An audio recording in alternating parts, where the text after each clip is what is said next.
Ah, ça y est, j'y suis. Hello tout le monde, j'espère que vous allez bien. Bienvenue. Alors du coup, je vais me lancer aussi au niveau de mon Insta. Hop. Et voilà.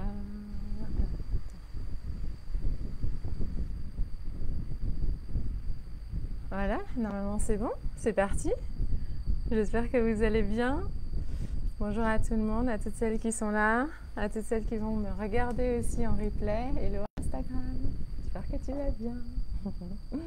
Très heureuse de vous retrouver aujourd'hui, en ce jeudi, pour un live, un nouveau live, dans lequel j'ai envie de parler des erreurs que j'ai faites. Enfin, des erreurs, je vais les mettre entre guillemets, ça a été beaucoup d'apprentissage et qui m'ont empêché au tout début de vivre de ma passion de l'accompagnement et de créer une véritable contribution pour le monde et un véritable impact en fait positif que je pouvais avoir sur les autres aussi, sur toutes mes clientes. Et je me suis beaucoup limitée au départ, bien entendu, et c'est complètement ok, au final c'est normal, ça fait partie du processus. Mais j'avais vraiment envie aujourd'hui pour être quelqu'un qui a pu prendre du recul et prendre un tout petit peu de hauteur par rapport à tout ça. J'avais envie de vous partager ce qui m'a permis d'avancer en fait et de faire des grands bonds en avant pour devenir libre financièrement et de le faire à partir de ce qui me fait vibrer le plus et de ne pas me limiter par rapport aux dons que je peux aujourd'hui en fait partager pour les autres et que vous aussi vous pouvez partager pour aider les autres. Et ça c'est vraiment important. Et cette liberté financière aussi, j'ai voulu vraiment l'accueillir dans ma vie, mais sans faire de sacrifice, pas n'importe comment, je dirais. J'ai vraiment voulu l'accueillir en respectant mes valeurs, en respectant ce qui avait de plus important pour moi. Et ce qui avait d'important pour moi, c'était pas forcément de beaucoup travailler. En tout cas, je travaille, je suis une grande bosseuse, comme on pourrait le dire. J'adore aussi faire ce que je fais. Donc j'adore travailler, mais je ne le fais pas en dépit du temps que je peux avoir pour mes enfants, de la flexibilité que je veux avoir, de la liberté de façon générale que je veux avoir dans ma vie, ma liberté de mouvement, ma liberté d'action aussi, ma liberté de temps. Donc c'est important pour moi d'avoir du temps pour mes enfants, d'avoir de la flexibilité pour eux aussi, mais d'avoir du temps pour moi, pour mon couple. Et puis j'ai d'autres projets en fait autour de moi aussi. J'ai une ferme, donc pour celles qui sont là et puis qui ne me connaissent pas encore, je vis en Thaïlande et puis il y a 10 ans j'ai créé un écolieu avec mon mari. Donc cet écolieu c'est aussi une organisation environnementale. On pratique les principes de la permaculture dessus. Bonjour Cécile, bonjour Émilie, j'espère que vous allez bien. Coucou Amandine, que je viens de voir. Et donc on pratique les principes de la permaculture et aujourd'hui on soutient les fermiers locaux à passer en bio. Et donc ça me prend aussi du temps et c'est quelque chose qui me passionne aussi énormément. Et donc pour moi c'était pas envisageable de me dire que j'avais envie de prioriser l'un plutôt que l'autre. Ça ne veut pas dire que mon temps est parfaitement également réparti dans toutes ces activités et dans tout le temps que je peux avoir pour moi, pour mes enfants, avec mon mari et tout ça. Ça marche beaucoup par période aussi. Je sais qu'il y a des périodes, dans des périodes de lancement, où je vais vraiment me focaliser sur mon activité de coaching.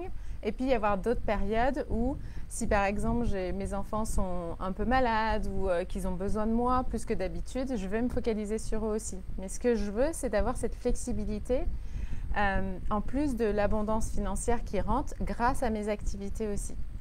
Donc ça, c'est très important et j'ai envie de vous partager en fait ce qui m'a empêché de le faire au départ et puis surtout tout ce que j'ai appris tout au long du chemin. Donc la première chose, j'espère que tout le monde m'entend bien. Dites-moi un petit peu comment c'est pour vous, parce que je sais que tout à l'heure, je n'avais pas une qualité internet géniale.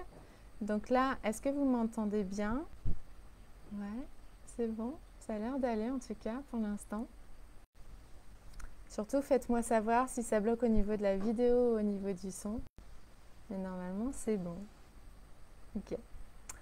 Donc la première chose sur laquelle je me suis vraiment penchée,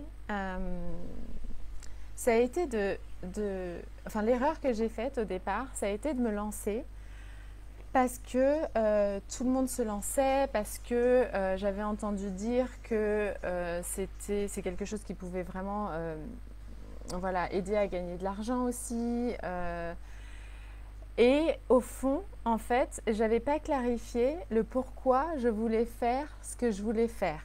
Ok, le pourquoi est-ce que je voulais vraiment me lancer dans l'entrepreneuriat, et pas que l'entrepreneuriat, mais vraiment dans le coaching, dans le fait de me dire que je voulais avoir de l'impact positif sur la vie des autres et les aider à se transformer tout en faisant moi aussi. Et ça a été important pour moi de me pencher vraiment sur savoir pourquoi je veux contribuer, de la façon dont je veux contribuer, à quelle échelle je veux contribuer, auprès de qui je veux contribuer et comment je veux le faire aussi. Et ça, pour moi, ça a été essentiel de me poser sur ce sujet-là parce que j'ai compris, et aussi je l'ai compris grâce au coaching, bien entendu, que on a tout ce qu'on a de plus précieux à offrir aux autres et à offrir au monde, c'est caché à l'intérieur de nous.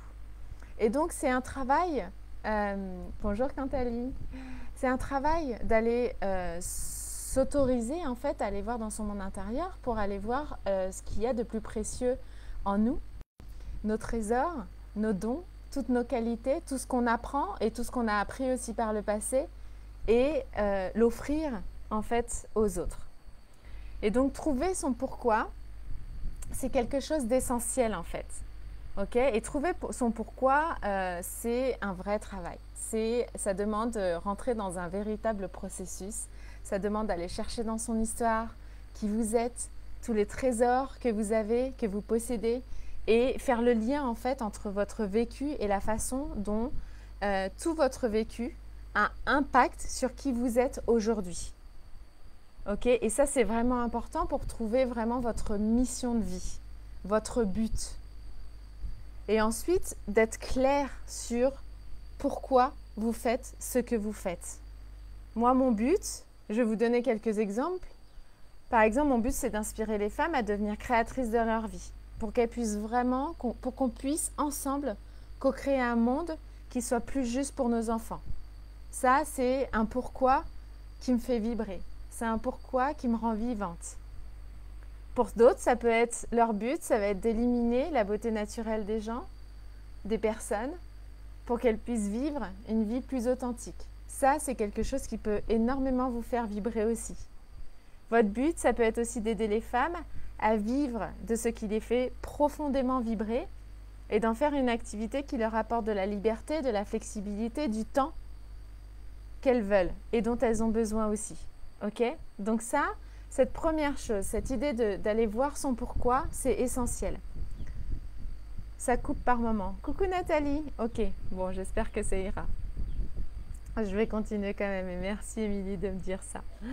La deuxième chose, ce que j'ai remarqué, c'est que comme beaucoup de mes clientes aussi, on a plein d'idées. Quand on est vivante, nous sommes des êtres qui sont vivantes avec plein d'idées, avec de l'enthousiasme. Et des fois, on peut se laisser distraire par toutes les idées que l'on a en même temps. Des fois, on peut se laisser distraire par toutes les choses que l'on veut faire en même temps. Et du coup, perdre de l'énergie et aussi perdre du focus, perdre de la concentration. Okay ? Parce que notre esprit, il part un petit peu partout à la fois.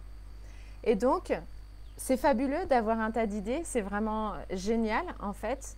Et ça peut être même très énergisant. Et ça peut vraiment nous aider en fait à créer une vision qui est extraordinaire, qui est beaucoup plus grande en fait que la plupart des gens ont visionné pour leur propre vie, visualisé pour leur propre vie. Mais quand il s'agit de se lancer en fait dans une activité qui demande beaucoup d'énergie, qui demande d'avoir énormément de compétences, qui demande de développer des nouvelles compétences aussi, eh bien ça va être important en fait dans notre business d'être focus, d'être concentré, de commencer par une chose, ok ? D'être concentré sur une seule chose, d'être concentré sur un seul projet, une seule offre, un seul programme et d'aller au bout en fait des choses. pour pouvoir vraiment apporter du succès, pour réussir en fait dans ce que l'on lance. Et le fait de réussir une chose, de lancer une offre, de créer un programme, c'est ça qui va vous donner encore plus d'énergie pour pouvoir amener une nouvelle idée dans votre espace et la partager encore mieux. Ok? Le fait de se concentrer aussi sur un programme, une offre à lancer et de communiquer dessus et que vous soyez vraiment focus là-dessus et que vous ne vous perdiez pas dans toutes les idées que vous avez et la façon dont vous communiquez, ça va aussi vous permettre d'attirer vos clientes de cœur, celles qui vibrent en fait avec ce que vous voulez offrir spécifiquement. Ok?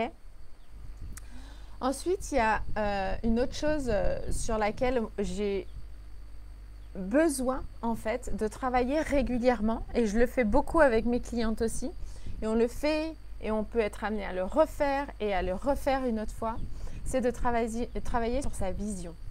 Parce que ça vous permet vraiment de vous mettre dans la part de vous-même qui est visionnaire.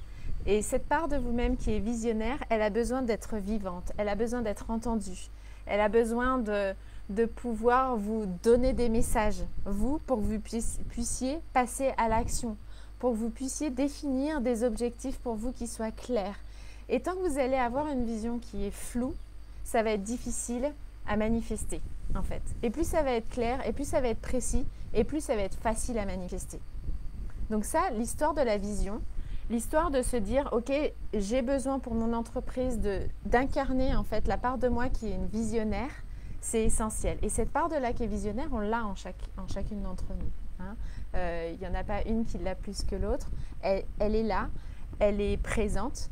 Elle a juste besoin de s'exprimer, elle a juste besoin que vous lui fassiez de l'espace pour qu'elle puisse s'exprimer et qu'elle puisse vous donner des idées et que vous puissiez, à partir de cette vision-là, qui est claire, qui devient claire, que vous puissiez mettre des actions en place pour pouvoir la manifester dans la réalité.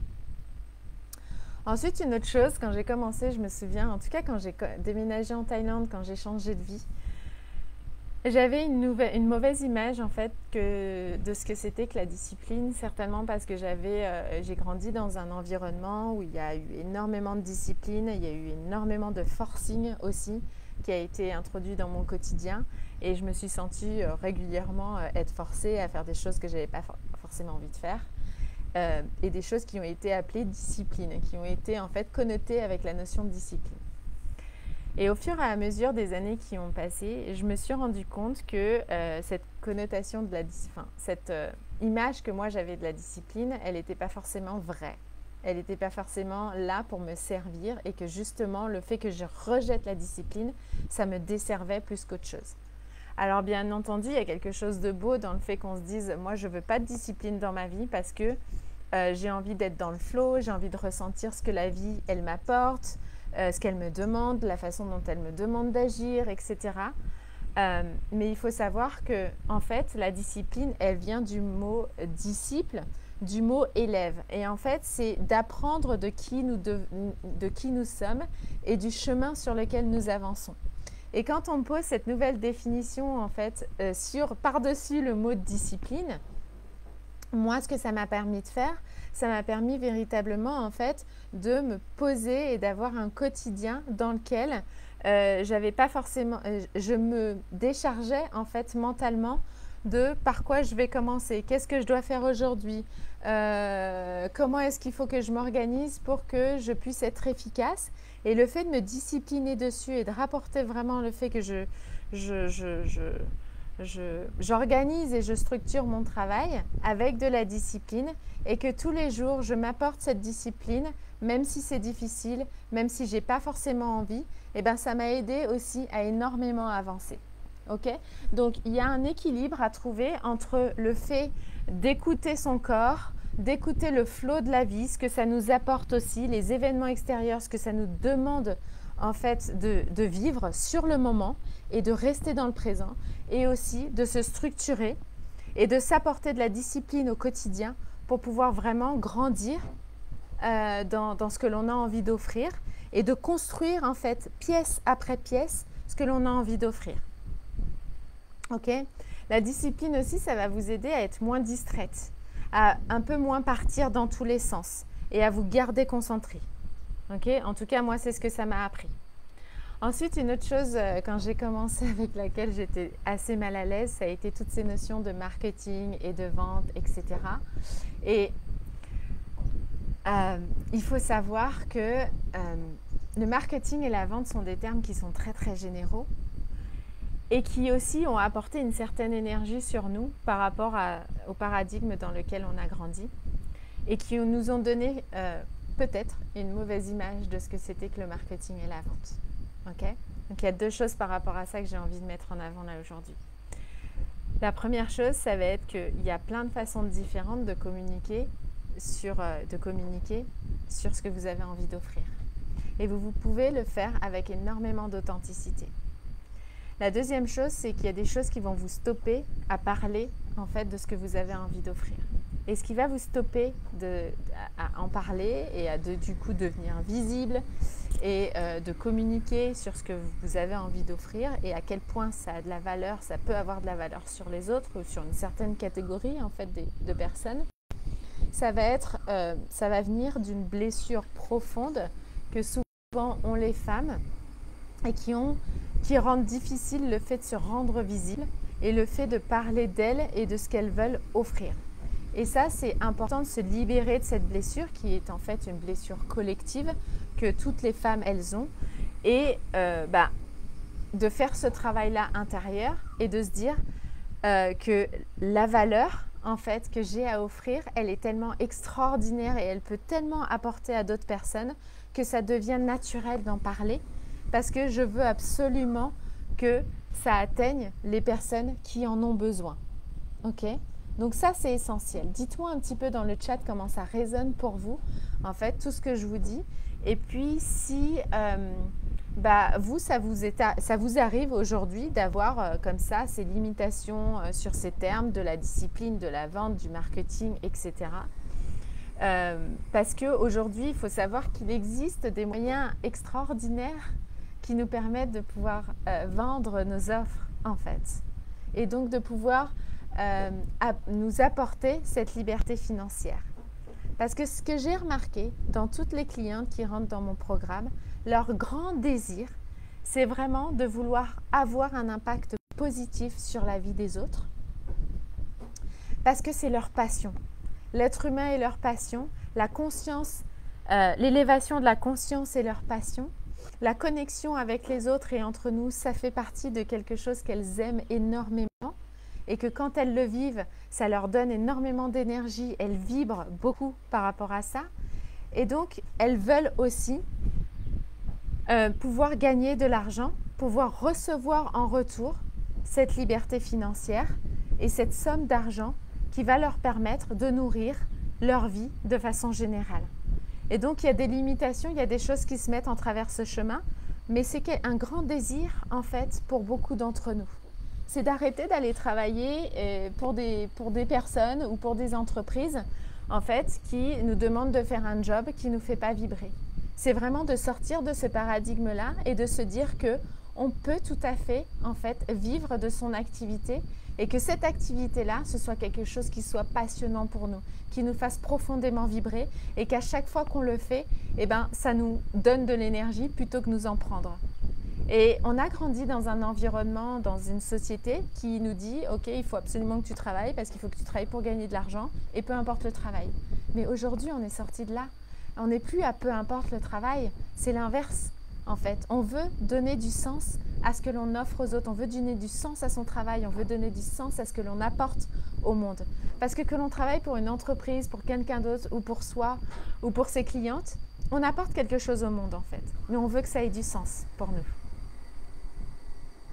Merci Émilie. Oui, ça résonne.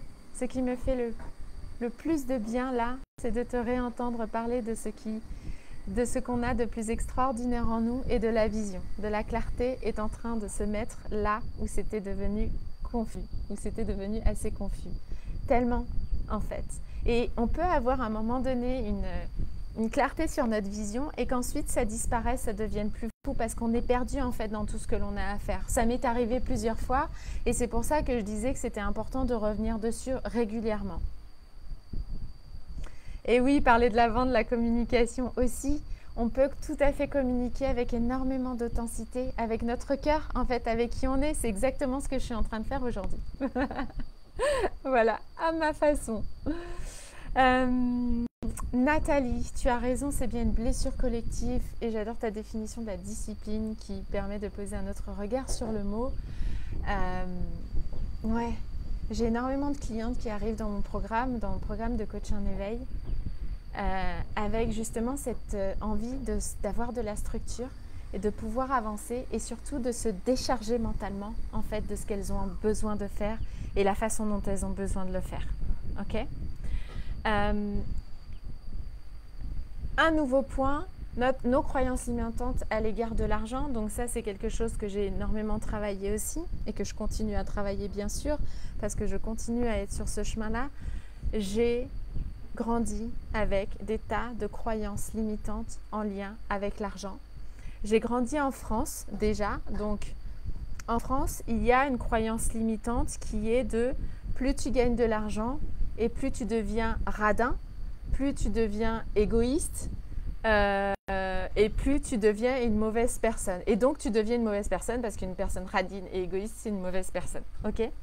Donc, je ne sais pas si ça résonne avec vous ça, mais moi j'ai grandi avec ça. Et par-dessus le fait que j'ai grandi avec ces croyances qui sont des croyances collectives, j'ai aussi grandi avec mes propres expériences en lien avec l'argent et j'ai absorbé en fait la vision de l'argent que mes parents avaient aussi. Et donc le fait d'avoir absorbé tout ça, aujourd'hui le travail que l'on a à faire par rapport à cette notion d'argent, c'est d'arriver à voir et à poser de la conscience sur ce qui nous limite. Il y a des croyances qui ne vont pas nous limiter, il y a des croyances qui vont nous limiter. Quelles sont les croyances qui vous limitent aujourd'hui? Quelles sont les expériences que vous avez vécues qui vous font avoir des croyances inconscientes sur le fait de gagner de l'argent, sur le fait de parler d'argent, sur le fait de vous dire que vous donnez un service et en échange, vous voulez recevoir une certaine somme d'argent pour le service que vous donnez? Quelles sont les expériences qui vous limitent, qui ont créé des croyances en vous et qui ont créé aussi des charges émotionnelles qui sont difficiles en fait à porter pour vous et qui vous limitent par rapport à ce que vous voulez développer au niveau de votre activité. Ok. Donc ça c'est un truc vraiment, travailler sur sa perception, la perception que l'on a de l'argent, c'est essentiel. Parce qu'on peut le faire au niveau mental. Donc ça, c'est OK. On va pouvoir définir des croyances, des expériences, etc. au niveau mental, où on va se dire, OK, ça me limite vraiment. Mais ça va être important aussi d'aller voir un tout petit peu plus loin, en profondeur, comment ça vibre à l'intérieur de vos cellules, comment ça vibre dans votre corps, quel type d'émotion, en fait, ça fait émerger, et à quel point ça peut nous bloquer, en fait. Et quand on se libère de ces blocages-là, et bien là, on peut plus facilement, en fait, et naturellement, être dans cette vibration de moi, je vais t'offrir quelque chose d'extraordinaire et en échange, je voudrais que tu me donnes ça. Et je voudrais recevoir ça. Parce que ce que je t'offre, ça a une valeur dingue qui peut t'apporter pour le reste de ta vie. Ok? Et ça, je le travaille encore avec ma coach aujourd'hui. Et sans arrêt, elle me fait avoir des prises de conscience sur moi, la façon dont je me limite parce que j'ai peur de demander de l'argent en échange. J'ai peur de demander une certaine somme d'argent et je suis là, en fait, je vais être une bonne personne si je demande pas trop, en fait, si j'en demande pas trop. Et ça aussi, ça fait partie d'une de nos blessures collectives et je le vois chez énormément de femmes. Donc, c'est un gros sujet. C'est un gros sujet. Voilà, et puis la dernière chose dont je voulais vous parler aujourd'hui, c'est tout ce qui est en lien avec le syndrome de l'imposteur. Alors, syndrome de l'imposteur, ça vient beaucoup avec la peur du jugement. Ok? Et cette peur du jugement, elle va souvent nous empêcher d'être visibles. Ok?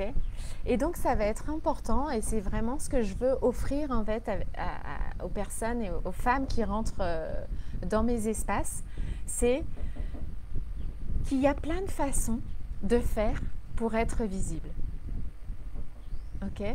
Et que cette peur du jugement, on va travailler ensemble pour que vous puissiez vous en libérer.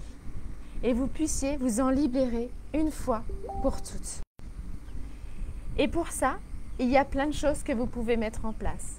La première chose, ça va être vraiment de vous entourer de personnes qui vous comprennent, de personnes qui vibrent avec ce que vous avez envie d'apporter au monde, de personnes qui comprennent que pour vous, l'éveil de conscience, c'est essentiel, que la connexion, c'est essentiel, que se transformer et pouvoir créer une vie en alignement avec ce qui est le plus important pour nous, avec nos valeurs, c'est essentiel. Ok? Et que ça devienne des non négociables. La peur du jugement, ça vient aussi avec le fait qu'on a absolument envie d'être une gentille dans ce monde. On ne veut pas être la méchante, on veut être la gentille. Ok? Et on a grandi dans ce paradigme-là qui fait vraiment en fait écho entre si tu n'es pas gentil, tu es méchant. Ok? Et il y a vraiment ces deux dualités qui sont là. Mais en fait, il n'y a pas de gentil et il n'y a pas de méchant. Par contre, il y a des vérités qui sont importantes pour chacun. Et donc vous, votre travail, ça va être de trouver quelle est votre vérité, qu'est-ce qu'il y a de plus important pour vous aujourd'hui et qui est du non négociable et que vous savez que ça va pouvoir vous servir à vous, que ça va pouvoir servir aux autres, à toutes vos clientes, à toutes celles qui sont prêtes à vous entendre et que ça va pouvoir servir le monde aussi. Et que le fait d'incarner cette version-là de vous qui n'a pas peur du jugement, qui n'a pas peur des autres et qui n'a pas peur en fait de se dire ok, qui sort de cette dualité de je veux être une gentille et je ne veux pas être une méchante, en fait, ça va vraiment vous permettre de vous libérer, de libérer votre voix et d'avancer en fait dans ce qu'il y a de mieux pour vous sur ce chemin de l'entrepreneuriat pour pouvoir vivre de votre activité, tout simplement. Et lever sa voix, communiquer, partager ce qu'on a envie d'offrir, c'est essentiel en fait à pouvoir se dire, à pouvoir attirer pour pouvoir attirer en fait vos clientes de cœur. Parce que vous n'avez pas envie d'attirer tout le monde dans vos espaces non plus. Vous voulez attirer des personnes qui sont prêtes. Vous voulez attirer des personnes que vous pouvez aider, auxquelles vous allez pouvoir contribuer de façon significative. Ok? Et donc, se libérer de cette peur du jugement, c'est un gros travail, c'est aussi un gros morceau, c'est quelque chose qui se fait au fur et à mesure. C'est pas comme ça du jour au lendemain, vous allez vous lever et vous allez vous dire c'est bon, j'ai plus du tout peur du jugement. Ça peut être des choses qui sont très inconscientes aussi. Et de pouvoir aller voir en profondeur, en fait, c'est important. De pouvoir oser aller voir en profondeur, c'est ce qui va permettre de pouvoir transformer vos vies, votre façon de vous montrer et d'être visible de façon durable. Parce que quand on commence sur le chemin de l'entrepreneuriat, quand on a vraiment envie de vivre de sa passion, dites-vous qu'on ne va pas le faire sur 1 an ou sur 2 ans seulement. On a envie que ce soit quelque chose de durable. Okay? Et on va continuer à avancer et à progresser et à grandir à partir de ces espaces. Donc il y a des choses qui vont évoluer, mais au fur et à mesure que ces choses elles vont évoluer, que vous avez envie de parler de nouvelles choses, que vous avez envie de créer un nouveau programme, que vous avez envie de créer une nouvelle offre, que vous avez envie d'attirer des nouvelles personnes dans vos espaces, quoi qu'il arrive, vous avez besoin à chaque fois de vous libérer de cette peur du jugement. Quoi qu'il arrive, vous avez besoin de mettre de la discipline dans votre quotidien. Quoi qu'il arrive, vous avez besoin d'avoir un nouveau regard sur ce qui est le marketing, et la vente. Okay? Quoi qu'il arrive, vous allez avoir besoin de travailler sur vos croyances à l'égard de l'argent. Quoi qu'il arrive, vous allez avoir besoin de retravailler sur votre vision, sur les objectifs que vous voulez poser. Ok? Et donc, tout ce que je vous ai dit là, en fait, c'est valable quel que soit ce que vous voulez offrir, quel que soit le chemin où vous en êtes. Vous en êtes au tout début et vous voulez lancer juste votre première offre. Ok? Vous êtes avancé et vous avez déjà lancé des choses et vous voulez lancer quelque chose de nouveau ou vous voulez faire grandir ce que vous avez déjà lancé.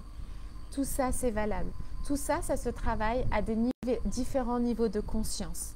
Et pour moi, c'était important de vous le partager aujourd'hui parce que justement, je travaille régulièrement sur ces points-là et à chaque fois, j'avance en fait dans les prises de conscience que je peux avoir sur mon rapport à l'argent, dans les prises de conscience que je peux avoir sur la vision que je veux faire naître et que je veux manifester, sur la prise de conscience de mes offres, vous voyez?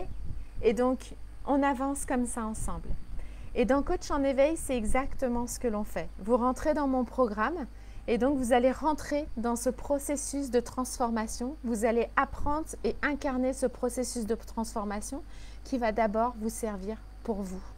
Et ensuite, que vous allez pouvoir utiliser et apporter à vos clientes. Et ensuite, on va aller voir toute la stratégie entrepreneuriale que vous pouvez mettre en place pour que ce soit une stratégie qui vous ressemble, qui soit en accord avec vos valeurs, qui soit en accord avec le style de vie que vous voulez mettre en place. Et moi, mon style de vie, c'est de pouvoir vivre dans la nature, en contact de la nature. C'est de pouvoir vivre en ayant du temps. C'est de pouvoir vivre en pouvant consacrer de l'énergie et du temps à mes enfants pour leur éducation, pour pouvoir être présente au maximum. C'est aussi de pouvoir continuer à apprendre sur moi, apprendre sur mon propre mécanisme, sur mes émotions, sur mes croyances, sur mes pensées. Et comment est-ce que je peux partager ça aux autres? Comment est-ce que je peux partager ça à mes enfants aussi, au fur et à mesure qu'ils grandissent, eux, et puis qui expérimentent la vie, comme moi je l'ai expérimenté aussi auparavant. Vous voyez? Et donc c'est essentiel, en fait, de continuer à avoir ces étapes-là que vous pouvez garder pour vous et que vous pouvez essayer de mettre en place régulièrement. Et quand vous vous sentez bloqué, eh bien, vous revenez dessus. Est-ce qu'il y a un besoin là de retravailler sur ma vision, sur mes objectifs?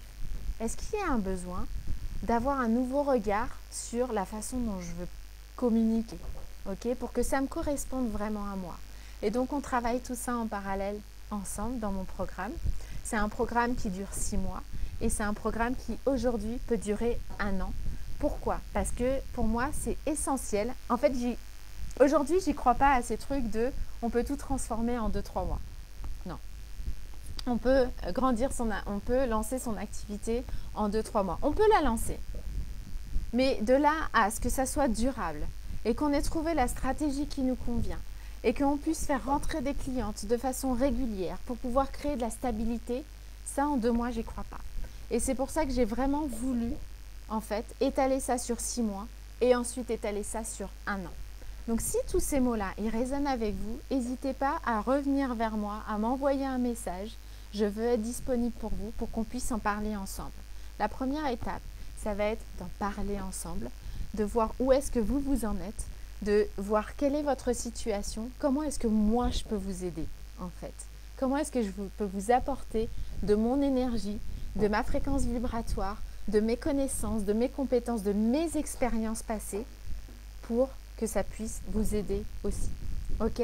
Donc n'hésitez pas à m'envoyer un message dès maintenant. Franchement, allez-y si vous sentez l'appel. Allez-y et on va en discuter ensemble. C'est ça le plus important. Et on va voir en fait si ce que je vous propose peut vraiment vous apporter. C'est ça le plus important ici. Voilà ce que j'avais envie de vous partager aujourd'hui. Gardez ça avec vous, gardez cette liste avec vous.